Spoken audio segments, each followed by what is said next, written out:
Bonjour tout le monde, du coup comme promis je vous fais une petite vidéo pour vous expliquer à réaliser un bon shampoing et utiliser de bons produits. Donc là je vais faire le shampoing de Anne-Sophie, ici présente. Donc c'est elle qui tient le téléphone et comme ça elle va filmer et moi je vais vous raconter les étapes. Alors on commence, donc du coup pour faire un bon shampoing il faut déjà bien mouiller ses cheveux. Donc hop.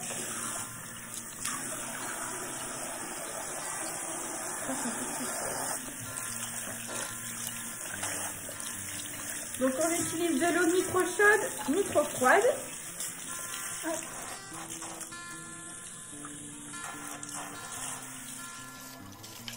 Donc je viens de terminer de mouiller les cheveux de Anne-Sophie. Alors pour réaliser un bon shampoing, il faut faire 2 shampoings consécutifs. Donc nous, en tant que professionnels, on fait en premier shampoing un shampoing neutre, c'est-à-dire un shampoing à pH 7. Ce premier shampoing sert à retirer les poussières, les extraits de laque, la pollution que le cheveu a reçue pendant quelques jours. Ensuite, en deuxième shampoing, on utilise un shampoing adapté aux cheveux ou au cuir chevelu de la personne. Donc là, je vais procéder à mon premier shampoing, donc le shampoing neutre.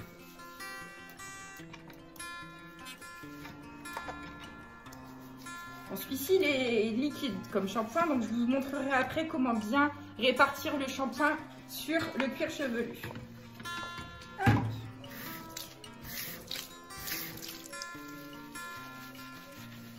Donc le premier shampoing ne mousse pas forcément beaucoup, mais bon là Anne-Sophie elle avait ses cheveux ce matin, donc il mousse bien.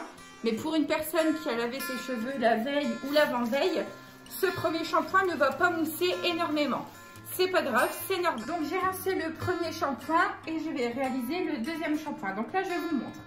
On prend une noisette, on étale dans ses mains, on répartit sur la zone frontale, sur les tempes, au milieu et surtout on n'oublie pas la nuque, très important.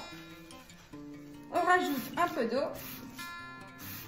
Donc ici, comme vous savez, pour celles qui me connaissent, j'utilise la marque Davines, c'est des shampoings très concentrés, donc on n'hésite pas à rajouter un petit peu d'eau pour que ça mousse. Vous voyez, je rajoute pas mal d'eau et là on vient masser le cuir chevelu.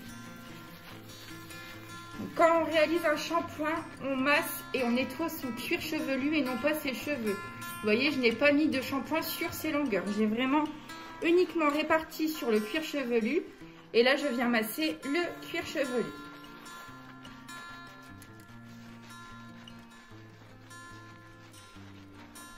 On n'oublie pas de nettoyer sa nuque, derrière les oreilles.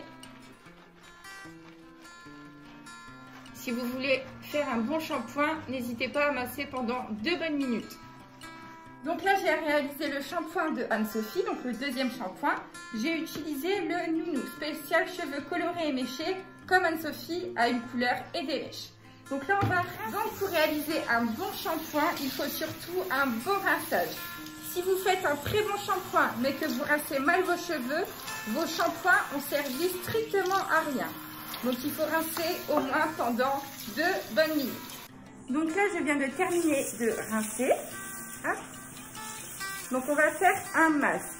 Donc je dis bien un masque parce que en supermarché des fois vous achetez des après-shampoings ou des soins. Mais un après-shampoing ou un soin c'est un démêlant. Un masque lui va venir hydrater et nourrir vos cheveux. Donc avant d'appliquer le masque, j'essore avec mes mains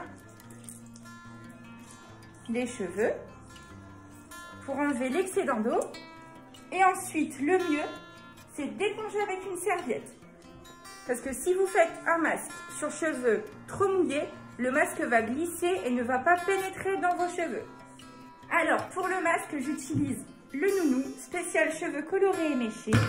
Donc je prends une bonne noisette, j'étale dans les mains et je viens travailler uniquement les longueurs. On ne met pas de masque en racine, sinon ça va graisser vos cheveux. Donc, j'applique bien sur toutes les longueurs. Donc, je viens d'appliquer le masque sur les longueurs et ensuite je viens démêler.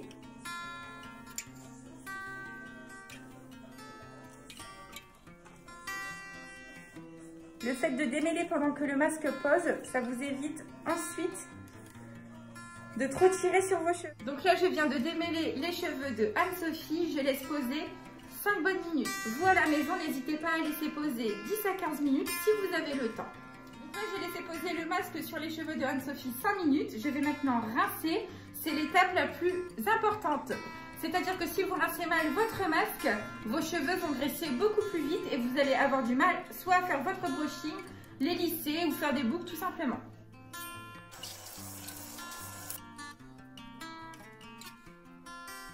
Donc quel shampoing et quel masque utiliser sur vos cheveux? Surtout évitez les produits de supermarché. C'est bourré de silicone, de sulfate et de parabènes.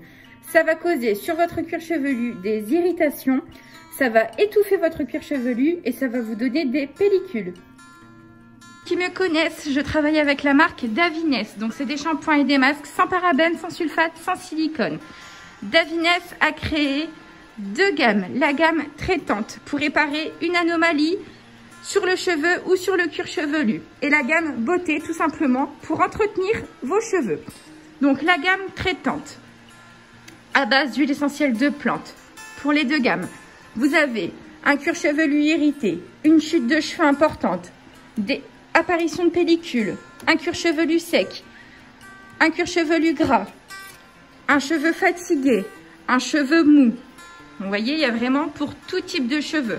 C'est pour ça qu'il faut bien choisir un shampoing adapté à vos cheveux et surtout à votre cuir chevelu. Et pour la gamme beauté, dont j'ai passé commande, je vais en recevoir. Il m'en manque. Donc vous avez celui que j'ai fait à Anne-Sophie, donc pour cheveux traités chimiquement, c'est-à-dire permanente, balayage, coloration. Cheveux bouclés, ondulés, frisés, avec le masque qui va toujours avec. Cheveux longs et abîmés, fourchus, avec le masque. Et pour cheveux spécial colorés. Alors, on me demande aussi souvent à quelle fréquence faut-il laver ses cheveux. Donc, il n'y a pas de règle. Tout dépend déjà de votre cuir chevelu. Si vous avez un cuir chevelu plutôt gras, plutôt normal ou plutôt sec. Les personnes ayant un cuir chevelu plutôt gras, forcément, vont devoir laver leurs cheveux plus régulièrement. Tout dépend aussi de votre quotidien. Si vous lavez vos cheveux trop régulièrement, forcément, vos cheveux vont regresser encore plus vite. Si vous faites régulièrement du sport ou alors si vous lavez vos cheveux à l'eau trop chaude. Alors, l'idéal, c'est 2 fois par semaine.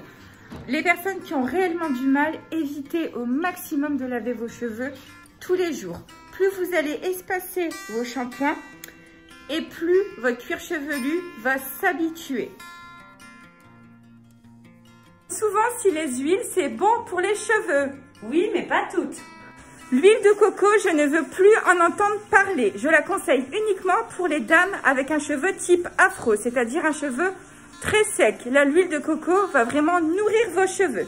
Toutes les autres, on n'utilise plus d'huile de coco. Je vais vous conseiller d'autres huiles. Du coup, je vous conseille, pour favoriser la pousse du cheveu, de l'huile de ricin. Comment l'utiliser? On prend l'huile, on met 2 gouttes dans sa main, on étale et on vient masser son cuir chevelu et on va laisser poser 10 minutes.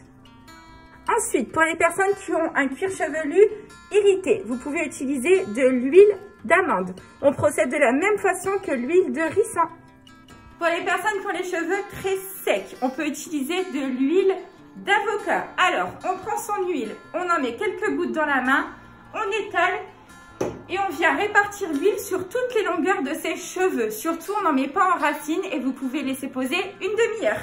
J'espère que cette vidéo vous sera utile et que je vous aurai apporté quelques conseils.